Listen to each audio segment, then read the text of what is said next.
Yo, what's up? Welcome back to my channel, Automatic Works. So, nandito naman po tayo ngayon mga sir para magbigay ko ng konting tips and ideas.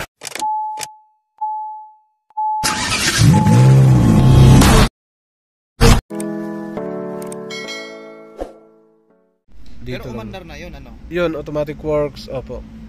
May customer tayong Hyundai Accent 2012. Gamma to gamma. Ayan, kompleto siya. May letter P, may check engine. Pag in-scan natin, read DTC, no fault code. Ayan.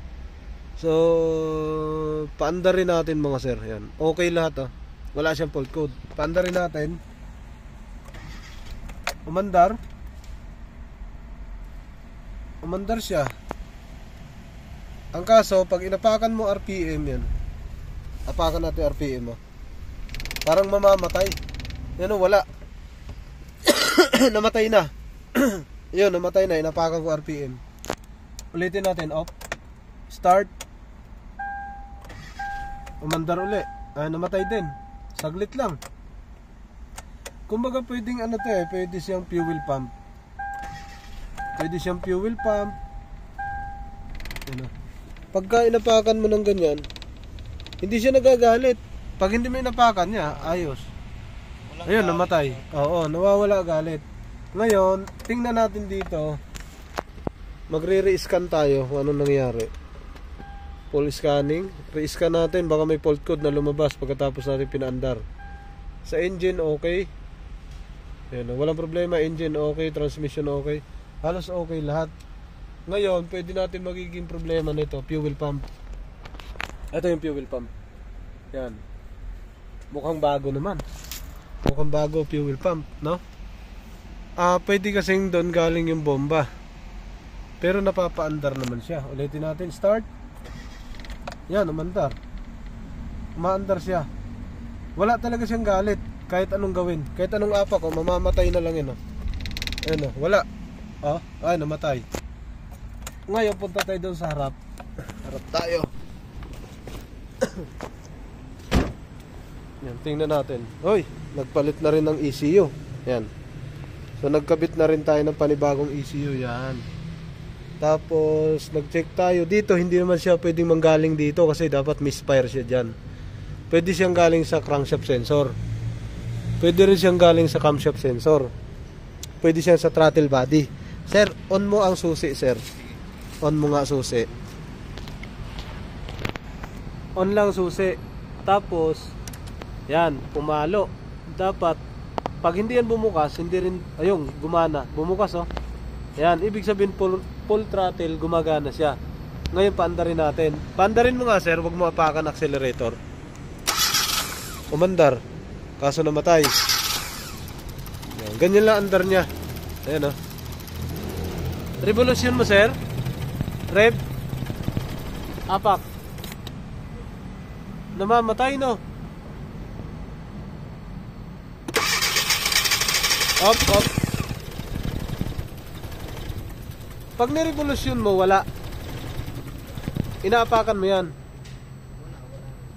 Apakan mo, sir, habang nagre-rev. Di, wag mo na. Start mo muna. Sasapak. Sige. Apak. Ayun, bumukas, oh. Bumukas. Kaso, mamamatay. Ayun. Sara, sir, sara, oh. Patay. Mamamatay siya. Patay mo lang. Ngayon mga sir, pagka ganito sira, pwede tumama sa BBTI. Dito. Pwede tumama dito yan. Iti-trace natin yan. Tingnan natin yung BBTI. So, spark plug pwede rin. Pero tingin ko bagong palit. Bagong palit spark plug mo, sir, no? Bago. Okay. Ang pinaka-final natin, fuel pump. Pero bago ako mag-fuel pump, doon muna ako sa likod. Sa likod? Likod muna. Yung mga sir, ito na, binaklas natin sa oxygen sensor. Itakit, yung ano, heatsink ng tambotso dito sa ilalim. Yan, no? Nakaawang na siya. Yan, tinanggal lang natin yung mga tornilyo. Pinaawang lang ito, itong malaking to. Sambu yan sa tambotso. Ngayon, subukan natin pandarin. Ay, good. Good lahat ng linya. Ito. Paandarin natin ang kubota. Start. On susi, start. One click. One click siya. Good idling. Good idle. Ayun. Good idling, oh. Ayan. Good idling. Rev natin, ha. Mamamatay ito pag inapakan, kanina. Oh, smooth. Siya pa. Smooth. Pagka diniin na natin to, ayan, oh. Oh. Overpower na. Ayun, may power na siya, oh. Ito na, oh. Rev. Sabog. Patay. Yun lang. Start. Yun, start na. Rev ulit. Yun. Yun. Yun. Okay na siya, mga sir. Hindi lang kasi nakahingal yan. Kaunti lang yung binuksan ko. Kaya ganyan siya. Pero yan na, may power na. Yan na, hindi na namamatay, oh. Yung pagpatay, kasi kaunti lang ang buka ko doon. Pinasingaw ko lang. Ito na siya, oh. Kahit tapakan natin.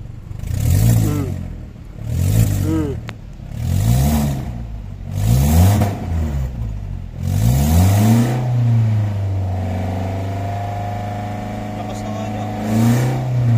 4,000. Alright.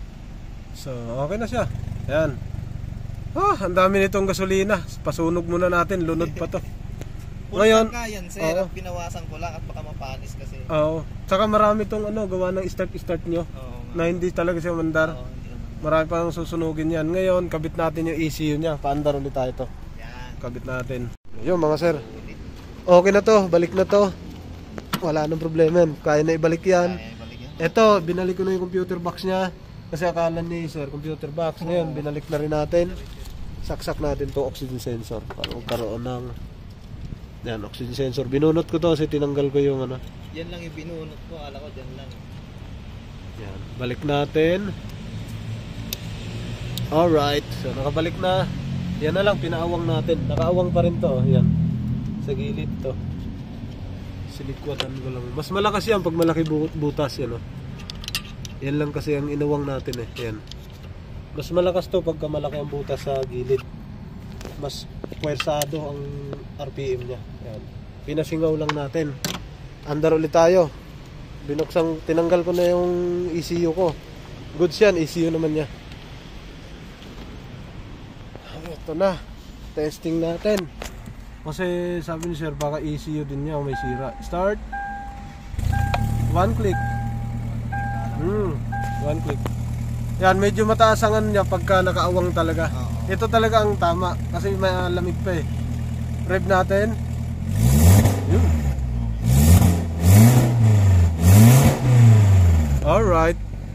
Yung dating walang RPM, namamatay. Ayaw accelerate. Buhay na. Okay, so yun lang mga troubleshoot. Yan, bago naman to. So, ayos naman lahat yan. Wala naman tayo nakitang problema dyan. Ayan, ayos na siya, oh. Kahit lalaruin natin. Okay, yung day accent to na gasolina. Automatic transmission. O natin pala ilaw. Ayan, oh. High, hazard tayo. Bago natin iwan, pagganahin natin lahat. Naka aircon. Ayan. Gumana, kompleto. Alright. Boom. Cambio tayo. Reverse. Pasok. Neutral, drive, pasok, 1, 2, pasok lahat ng cambio. Manibela, malambot. Alright. Ayos, kompleto lahat. Tapos na, sir. No fault code. Ayos na, tapos na ang problema. Uwian na. Okay, so ito yung kadalasan sira pagka mga pero kailangan i-troubleshoot talaga. Hindi pwedeng yun na kaagad ang sira. Kailangan troubleshooting, mga sir. Okay. Yo, what's up? Welcome back to my channel, Automatic Works. So nandito naman po tayo ngayon, mga sir, para magbigay ko ng konting tips and ideas